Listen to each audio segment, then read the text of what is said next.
स्त्रीच्या आयुष्यातील एक महत्त्वाचा सण, पतीच्या दीर्घ आयुष्याच्या आणि सुखी समृद्धीसाठी केलेला उपवास आणि अविवाहित मुलींसाठी मनासारखा प्रति मिळण्याची श्रद्धा. हा सण म्हणजे हरतालिका तीज. भारतात प्रत्येक सणांमागे एक धार्मिक कथा दडलेली आहे. त्याचप्रमाणे हरतालिका तीज ही अत्यंत पवित्र मानली जाते. हरतालिका शब्दाचा अर्थ हर म्हणजे भगवान शिव आणि अलिका म्हणजे सखी अथवा मैत्री.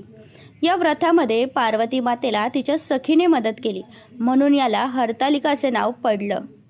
पुराणकथेनुसार पार्वती मातेच्या वडिलांनी तिचं लग्न भगवान विष्णूंसोबत ठरवलं होतं, पण पार्वतीला फक्त भगवान शिव पती म्हणून हवे होते. त्यामुळे तिने कठोर संकल्पन करून घनदाट जंगलात जाऊन निर्जल उपवास सुरू केला. तिच्या मैत्रिणीने म्हणजेच अलिकाने तिला वडिलांच्या नजरेतून लपवून नेलं आणि शिवाच्या आराधनेत मदत केली. पार्वती मातेने दिवसरात्र भगवान शंकराची साधना केली.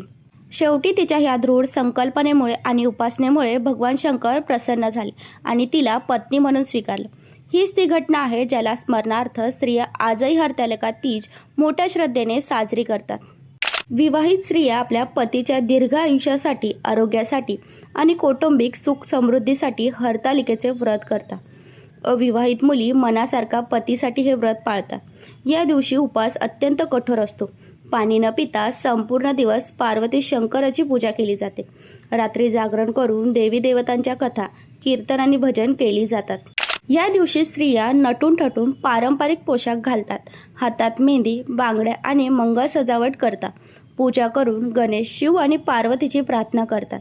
या सणामुळे स्त्रियांच्या आयुष्यात केवळ आध्यात्मिक समाधान नाही, तर कौटुंबिक एकता, पती पत्नीचं बंधन तसेच स्त्री शक्तीचं महत्त्व अधोरेखित केलं जातं.